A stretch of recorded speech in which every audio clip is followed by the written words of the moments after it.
The rifle crack echoed across the frozen valley as Amy Taylor stood beside Alexander Cox on the cabin porch, watching the last of the claim jumpers disappear into the tree line. Snow swirled around them like nature's own celebration, and for the first time in months, Amy felt something she had almost forgotten existed within her chest. Peace. Not just the absence of conflict, but the deep, bone-settling peace that comes from knowing you belong somewhere, with someone who sees your worth even when the world has tried to convince you otherwise. Alexander lowered his weapon and turned to her, his weathered face softening in a way that would have seemed impossible just 6 months earlier. "You stayed," he said simply, as if those two words contained every thank you, every apology, every promise he had never learned how to speak aloud. Amy smiled, her breath creating small clouds in the mountain air. "Where else would I go?" she replied, and meant it with every fiber of her being.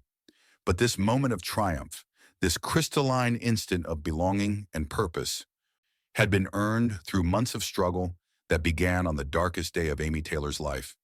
The letter had arrived on a Tuesday morning in late spring, delivered by a postal clerk who could barely meet her eyes as he handed over the official document that would change everything. Eviction notice. 30 days. The boarding house where she had lived for 3 years, working as a seamstress and taking in washing to make ends meet, had been sold to developers who wanted to tear it down for a new commercial building. Amy stared at the words until they blurred together, her hands trembling not from cold, but from the sudden, crushing weight of having nowhere to go. At 26, Amy had already weathered more storms than most people face in a lifetime. Her parents had died in a typhoid outbreak when she was 19, leaving her with nothing but a sewing machine and the determination to survive.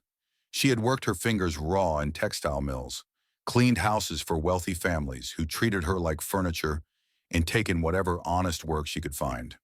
But honest work for a single woman in 1887 was scarce, and the pay barely covered basic necessities. The boarding house had been her sanctuary, a small room with a window that caught the morning light, where she could pretend she was building something resembling a life. Now even that fragile security was being stripped away. Amy walked the streets of the small Colorado town for days, knocking on doors, inquiring about positions, facing the same response everywhere she went. "Sorry, nothing available." "We don't hire single women. Try the church charity." The church charity had a waiting list 3 months long and required residents to attend services twice daily while performing unpaid labor. Amy had nothing against faith, but she had learned that charity often came with chains attached, and she preferred to earn her keep through honest work rather than grateful servitude. It was Mrs. Henderson at the general store who first mentioned the mountain man.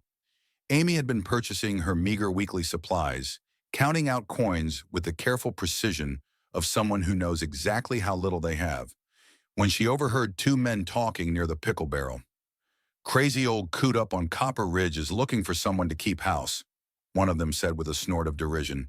"Pays decent money, but nobody will take the job. Heard he ran off the last 3 housekeepers inside a week." Amy's ears pricked up at the mention of decent money, and she lingered near the counter, pretending to examine bolts of fabric while she listened. "He is a strange one, that Alexander Cox," Mrs. Henderson whispered conspiratorially as she wrapped Amy's purchases. "Lives up there like a hermit, barely comes to town except for supplies. Some say he lost his mind after what happened to his family. Others claim he is just mean as a snake. But the money he offers for housekeeping work, well, it would be enough for a woman to live quite comfortably if she could stand his temperament." Amy felt her heart skip a beat. "How much money?" she asked, trying to keep her voice casual. Mrs. Henderson named a sum that was 3 times what Amy had been earning at her various jobs combined. That evening, Amy sat in her small room as the sun set behind the mountains, calculating and recalculating her dwindling resources. She had $12 to her name, enough for perhaps 2 weeks of meals if she was careful. Winter was still months away, but in this high country, snow could come early and stay late. She needed work, and she needed it soon. The stories about Alexander Cox might be exaggerated, she reasoned. People loved to gossip, especially about anyone who chose to live differently than the accepted norm. How dangerous could one man be, especially if he was willing to pay fair wages for honest work? The next morning, Amy packed her few belongings into a worn carpet bag and asked Mrs. Henderson for directions to Copper Ridge.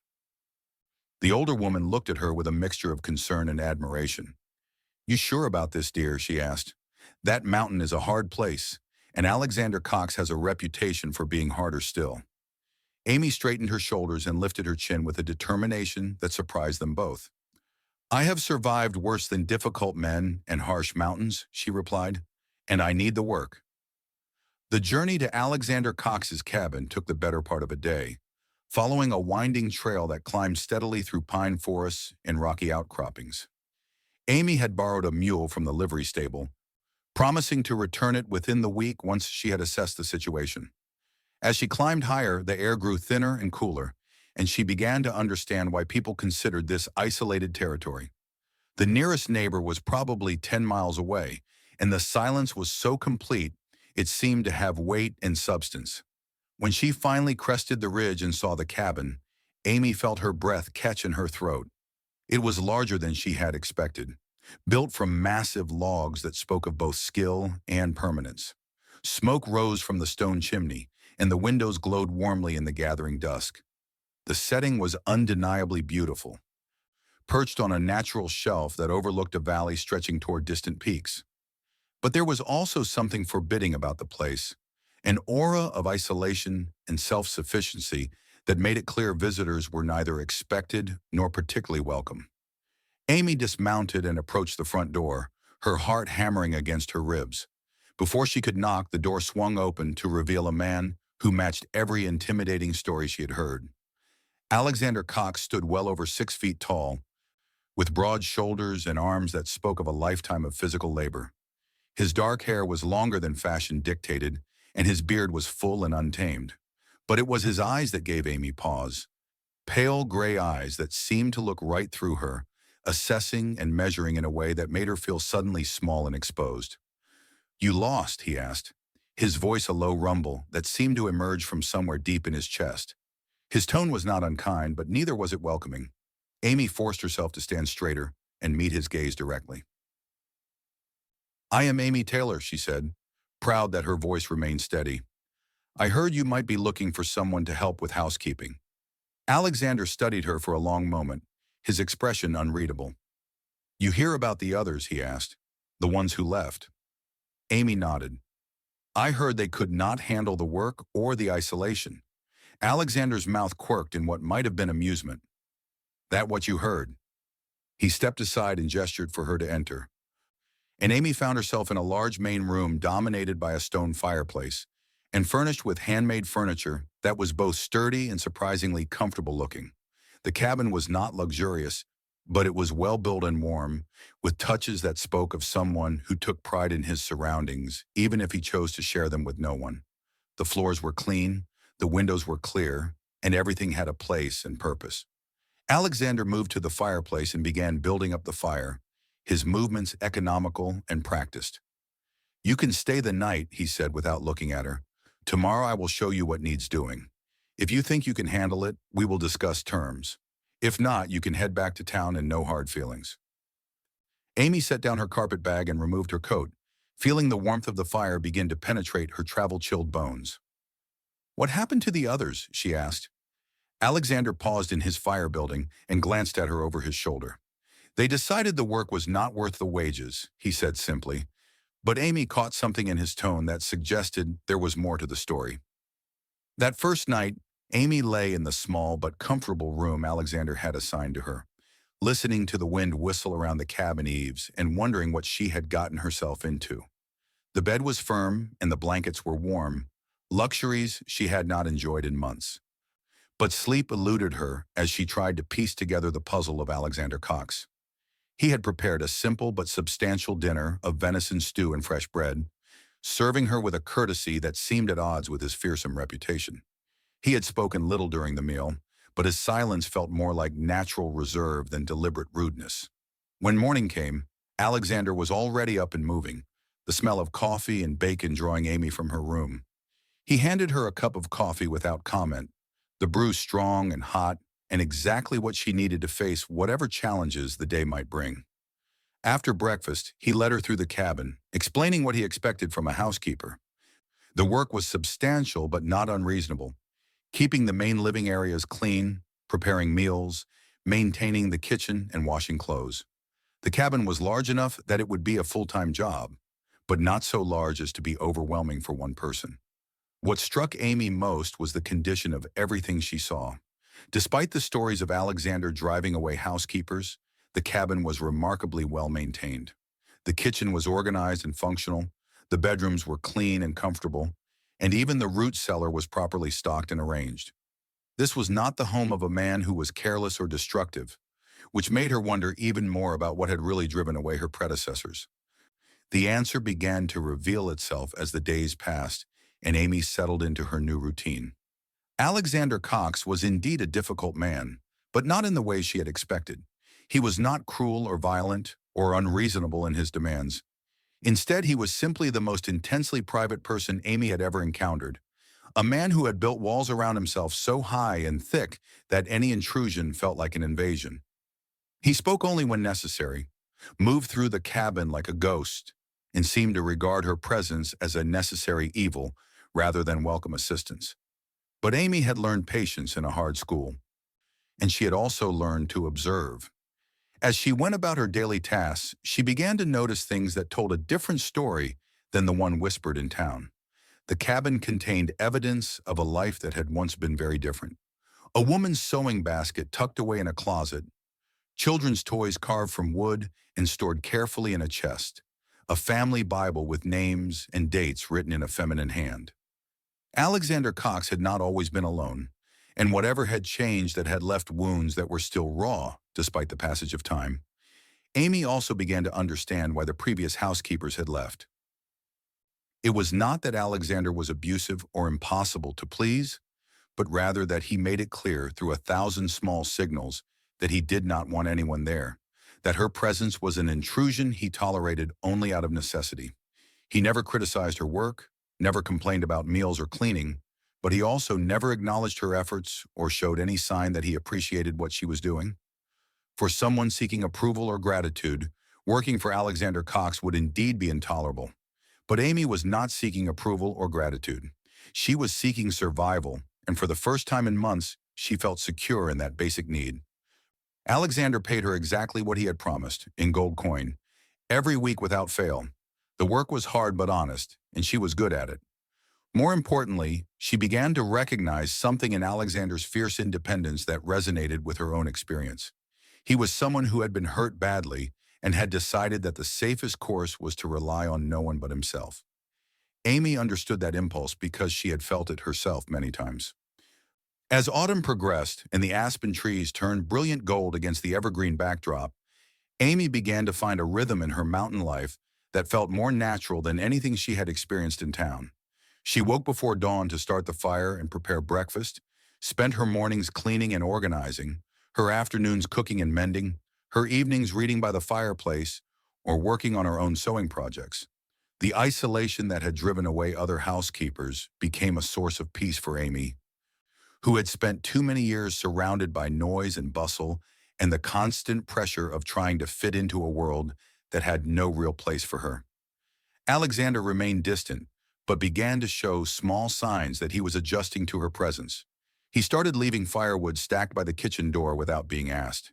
He began timing his comings and goings to avoid disrupting her work. Most tellingly, he stopped treating her like a temporary inconvenience and began including her in his planning, mentioning when he would be away hunting or checking his trap lines, asking if she needed anything from town before he made his infrequent supply runs. The first real conversation they had was prompted by a late October snowstorm that trapped them both inside the cabin for 3 days. Amy was mending a tear in one of Alexander's shirts when she noticed him watching her work with unusual attention. "You are skilled with a needle," he said finally, the first personal observation he had made about her in the 2 months she had been there. Amy looked up from her stitching and smiled. "My mother taught me before she died. It has kept me fed more times than I can count." Alexander nodded slowly. "A useful skill," he said. Then after a pause, "She would have approved of your work." Amy felt something shift between them in that moment, a tiny crack in the wall Alexander had built around himself. She could have pressed, could have asked about the woman whose sewing basket still sat in the closet, but instinct told her that patience would serve her better than curiosity. Instead, she simply nodded and returned to her mending, letting the comfortable silence settle around them like the snow settling on the cabin roof. Winter arrived early and with a vengeance that reminded Amy why people spoke of the mountains with such respect and fear. The snow began falling in November and barely stopped until March, piling up around the cabin in drifts that reached the windows. The cold was unlike anything Amy had experienced, so intense that water left in a basin would freeze solid overnight even inside the cabin. But Alexander had prepared well, and Amy quickly learned why his reputation for self-sufficiency was well-earned. The cabin was stocked with enough supplies to last through the harshest winter, and Alexander had systems in place for everything from keeping the water supply from freezing to maintaining the root cellar temperature. Amy threw herself into learning these systems, understanding that her survival depended on mastering the skills of mountain living. Alexander proved to be a patient teacher when she showed genuine interest in learning, explaining how to bank fires to last through the night, how to preserve meat without salt, how to read weather signs that could mean the difference between life and death. As the weeks passed and they were forced into closer proximity by the weather, Amy began to see glimpses of the man Alexander had been before, whatever tragedy had driven him to this isolated existence. He had a dry sense of humor that emerged occasionally, usually in response to some mishap or unexpected challenge. He was remarkably well-read, with a collection of books that included everything from practical manuals to poetry and philosophy. Most surprisingly, he was an accomplished cook, capable of creating meals that were not just nutritious, but genuinely delicious using only the ingredients available in their mountain pantry. Amy found herself looking forward to the long winter evenings when they would sit by the fire, she with her sewing and he with a book or the task of maintaining his equipment. The silence between them gradually became comfortable rather than tense, filled with the small sounds of domestic life that spoke of companionship rather than mere coexistence. Alexander began asking her opinion on small matters, whether she preferred certain meals or had suggestions for organizing supplies. Amy began to feel that she was not just earning her wages, but actually contributing to something that resembled a home. The first real test of their partnership came in January, when a pack of wolves, driven down from higher elevations by the harsh weather, began stalking the cabin. Amy woke one night to the sound of howling that seemed to come from all directions at once, a sound that raised every primitive instinct she possessed. She found Alexander already awake, standing by the window with his rifle in hand, his face grim in the firelight. "They are hungry," he said quietly, "and getting bold." For 3 nights the wolves circled the cabin, their howls echoing off the mountain walls like the voices of ancient spirits. Alexander barely slept, maintaining a constant watch and checking the reinforced doors and shutters he had installed for exactly this kind of situation. Amy found herself taking on additional responsibilities without being asked, keeping the fires burning, preparing meals that could be eaten quickly, and maintaining the normal routines that helped keep fear at bay. On the 4th night, the wolves made their move, attempting to break into the root cellar, where the scent of preserved meat had drawn their attention. Alexander was ready for them, and the sharp crack of his rifle sent them retreating into the darkness. But Amy could see the strain the constant vigilance was taking on him, and she made a decision that surprised them both. The next evening, she positioned herself at one of the front windows with Alexander's spare rifle, insisting that they take turns keeping watch so he could get some rest. Alexander started to protest, but something in Amy's expression stopped him. She had learned to handle firearms as a child, she explained, and while she was not the marksman he was, she could certainly sound an alarm if the wolves returned. That night, as Alexander slept fitfully by the fire, Amy kept her solitary watch at the window, her finger ready on the trigger and her eyes scanning the snow-covered clearing for any sign of movement. The wolves did not return that night or the next, but something fundamental had changed between Amy and Alexander. He had allowed her to share in protecting their home, had trusted her with responsibility for their mutual safety. For her part, Amy had discovered that she was willing to fight for this place and this life they had built together, even if she could not yet put a name to what exactly they had become to each other. Spring arrived gradually, marked not by any single event, but by a slow accumulation of small changes. The snow began to melt in earnest, creating streams and waterfalls where none had existed before. The days grew longer and warmer, and Alexander began venturing out to check his trap lines and assess the winter damage to his various projects. Amy threw herself into spring cleaning with an energy that surprised her, scrubbing and airing and organizing with the enthusiasm of someone who truly cared about the outcome. It was during this spring renewal that Amy made a discovery that explained much about Alexander's past and his fierce protectiveness of his solitude. While cleaning out a storage room that had been neglected through the winter, she found a collection of letters tied with a faded ribbon. The return address showed they were from Alexander's sister in Denver, and the dates spanned several years. Amy did not read them, but she could not help but notice that the most recent letter was more than 3 years old. That evening, she approached Alexander with the letters in hand, her heart pounding with nervousness. "I found these while cleaning," she said simply, holding them out to him. Alexander's face went pale, then flushed with an emotion Amy could not quite identify. He took the letters with hands that trembled slightly, staring at them as if they were artifacts from a life he had tried to forget. "She keeps writing," he said finally, his voice barely above a whisper. "Even after I stopped answering. Even after I made it clear I wanted nothing to do with that world anymore." Amy waited, sensing that something important was about to be revealed. "She thinks I should come back to civilization," he continued, the word civilization carrying a weight of bitterness and pain. "She thinks I am wasting my life up here, hiding from my responsibilities." Amy chose her words carefully, understanding that she was standing at a crossroads that could determine the future of their relationship.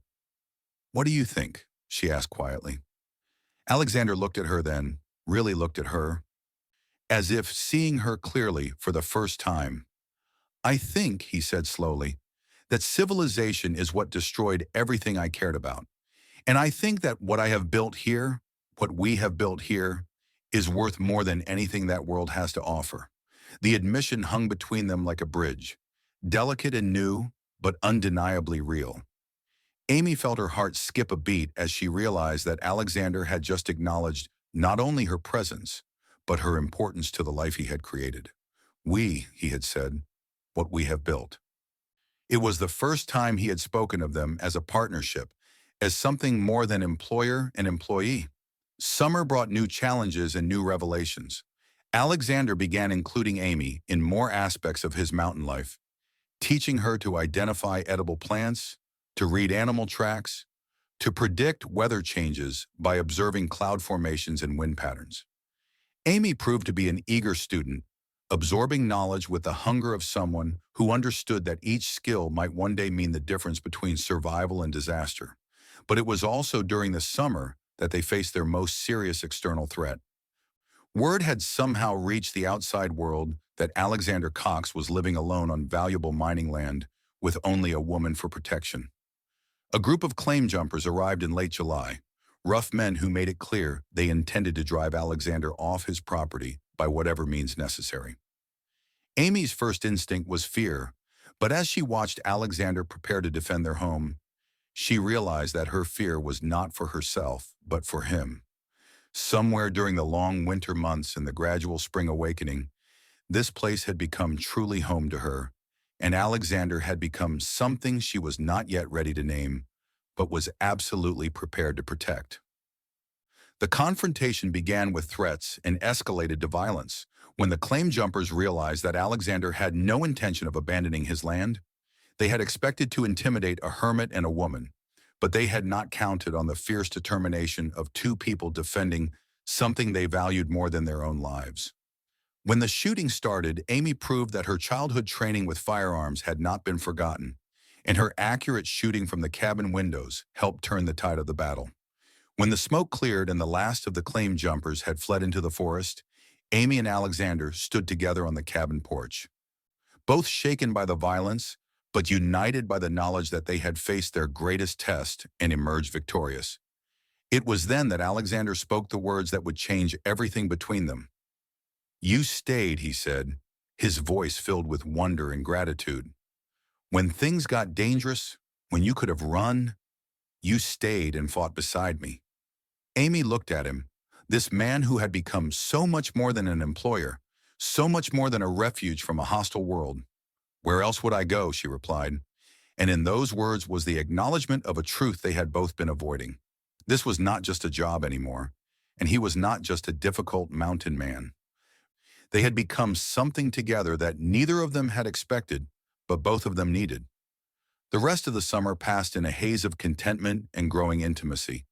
Alexander began sharing stories of his past, explaining how he had lost his wife and children to a cholera outbreak in Denver, how he had fled to the mountains not out of misanthropy, but out of a grief so profound it had nearly destroyed him. Amy shared her own stories of loss and struggle, of the loneliness and fear that had driven her to accept a position that no one else would take. As autumn returned and the aspen trees once again painted the mountainsides gold, Amy realized that she had found something she had never dared to hope for. Not just security or employment, but belonging. A place where her skills were valued, her presence was welcomed, and her future was tied to someone who saw her not as a burden or a convenience, but as an equal partner in building something meaningful. The second winter was entirely different from the first. Where the previous year had been marked by cautious coexistence and gradual acceptance, this winter was filled with the warmth of genuine companionship and growing love. Alexander no longer treated Amy as an employee, but as a partner in every sense of the word.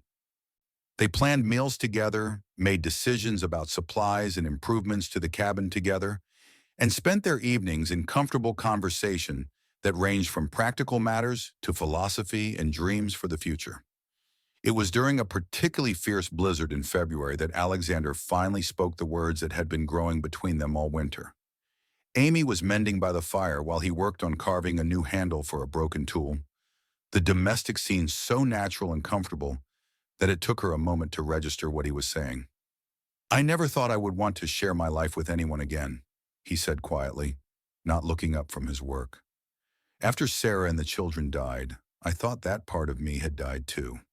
But you have shown me that a heart can heal, that it can learn to love again if it finds the right person to love.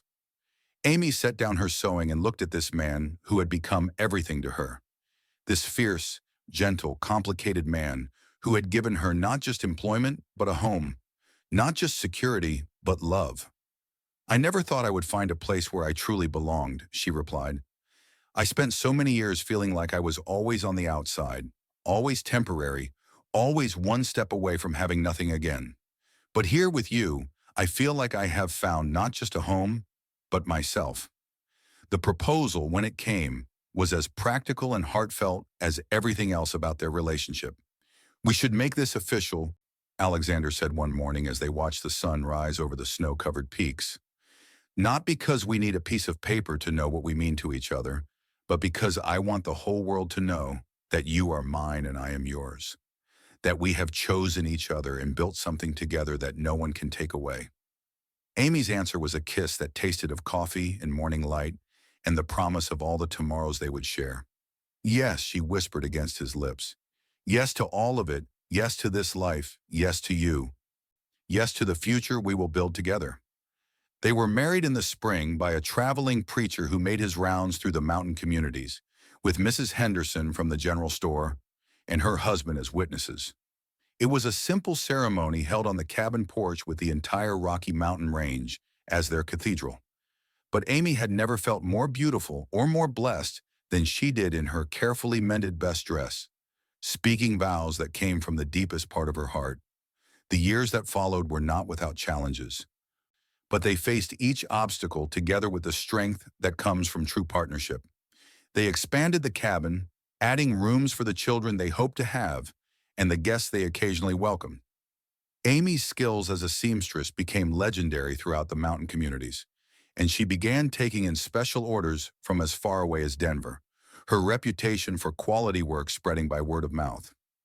Alexander's mining claims proved profitable enough to provide security and comfort, but more importantly, they provided the foundation for a life built on mutual respect and shared dreams. Amy learned to love the mountains as Alexander did, finding in their harsh beauty a reflection of the strength she had discovered within herself. Alexander learned to open his heart again, to trust in the permanence of love and the possibility of happiness after profound loss. Their first child was born during a late spring snowstorm, with Amy attended by Alexander and the mountain woman who served as midwife for the scattered community. William Carter Cox arrived healthy and strong, his first cries echoing off the cabin walls like a declaration of new life and new hope. As Amy held her son for the first time, she marveled at the journey that had brought her to this moment, from desperate job seeker to beloved wife and mother, from rootless wanderer to the heart of a mountain home. Alexander proved to be as devoted a father as he was a husband, his fierce protectiveness extending to encompass this new life they had created together. He carved toys with the same meticulous care he brought to everything else, built a cradle that would rock generations of Cox children, and sang lullabies in a voice made gentle by love and wonder. As William grew from infant to toddler, Amy often reflected on the strange twists of fate that had brought her to this life. The job that nobody else would take had become the foundation for everything she treasured most. The cruel mountain man of local legend had revealed himself to be the kindest, most loyal man she had ever known. The isolation that had driven away other housekeepers had provided the perfect environment for love to grow slowly and surely, like the hardy mountain flowers that bloomed despite harsh conditions. When their second child was born 2 years later, a daughter they named Sarah in honor of Alexander's first wife, Amy felt the completion of a circle that had begun with loss and led to renewal. Alexander held his daughter with tears streaming down his weathered cheeks, whispering promises of protection and love that Amy knew he would keep with his life. The mountain community gradually grew around them, as other hardy souls were drawn to the beauty and freedom of high country living. Amy became a central figure in this small society, her cabin serving as informal meeting place, and her wisdom sought on everything from childbirth to conflict resolution. She organized the building of a small school where mountain children could learn their letters and numbers, and she taught sewing and domestic skills to young women preparing for marriage. But it was in the quiet moments, the everyday routines of family life, that Amy found her greatest satisfaction. Watching Alexander teach William to whittle, seeing Sarah take her first steps across the cabin floor, sharing coffee with her husband as they planned improvements to their property or discussed their children's futures. These were the moments that justified every hardship she had endured, every risk she had taken, every leap of faith that had brought her to this mountain paradise. As the children grew older and the community continued to develop, Amy began to understand that her story was part of something larger, a testament to the power of perseverance and the possibility of transformation. She had arrived at Alexander's cabin as a desperate woman with nowhere else to turn, but she had become the architect of her own salvation, the author of her own happy ending. The cabin that had once been a refuge for a grieving widower had become the center of a thriving family and a cornerstone of a growing community. The harsh mountain environment that had tested every aspect of their characters had also forged them into stronger, more resilient people. The isolation that had once been a barrier to connection had become the foundation for the deepest intimacy Amy had ever known. When visitors came to the mountain now, they found not a cruel hermit and his desperate housekeeper, but a prosperous family whose love for each other and for their chosen home was evident in every aspect of their lives. The cabin gleamed with care and attention. The gardens flourished under Amy's skilled hands, and the children played with the confident happiness of young ones who had never known want or uncertainty. Amy often thought about the women who had preceded her as Alexander's housekeepers, wondering what their lives had become after they fled the mountain. She hoped they had found happiness in their own ways, but she also knew that they had missed something precious by not having the patience to see past Alexander's protective walls to the treasure that lay beneath. Sometimes when she was working in her garden or hanging laundry in the mountain air, Amy would remember the desperate woman who had climbed this trail with nothing but a carpet bag and a determination to survive. That woman seemed like a stranger now, someone from a different life entirely. Yet Amy knew that all the strength and resilience she had discovered in herself had been there from the beginning, waiting for the right circumstances to flourish. The job nobody else would take had become the life everyone else envied. The cruel mountain man had revealed himself to be the most loving husband and father imaginable. The desperate flight from civilization had led to the creation of something far more valuable than anything the outside world could offer. Amy had not just survived her journey to the mountains, she had thrived, becoming the woman she was always meant to be in the place she was always meant to call home. As autumn painted the aspen trees gold once again, Amy stood on the cabin porch where she had first met Alexander, watching her children play in the yard while her husband worked nearby. The scene was so perfect, so complete, that it seemed almost like a dream. But the solid weight of the wedding ring on her finger, the sound of her children's laughter, the familiar comfort of home all around her, these were real and permanent, and hers. She had taken the job nobody else would take, and in doing so, she had found not just employment but purpose, not just shelter but home, not just survival but the fullest possible expression of what life could be when lived with courage and love. The mountain that had once seemed forbidding now embraced her like an old friend, and the man who had once been a stranger had become the other half of her soul. Amy Taylor Cox had indeed ended up living her best life, but more than that, she had discovered that sometimes the paths that seem most frightening and uncertain are the ones that lead to the greatest rewards. The job that required the most courage had given her the most complete happiness. The risk that had seemed most dangerous had proven to be the safest choice she had ever made. Years passed with a steady rhythm of mountain seasons, each one bringing new challenges and new joys. Amy and Alexander added two more children to their family, a son they named Joshua and another daughter called Andrea. The cabin expanded again to accommodate their growing household, and what had once been a simple dwelling became a complex of buildings that included workshops, storage areas, and guest quarters for the steady stream of visitors who came to seek Alexander's advice on mining or Amy's expertise in various domestic arts. The community that had grown up around them prospered as well, with Amy serving as an informal mayor and mediator when disputes arose.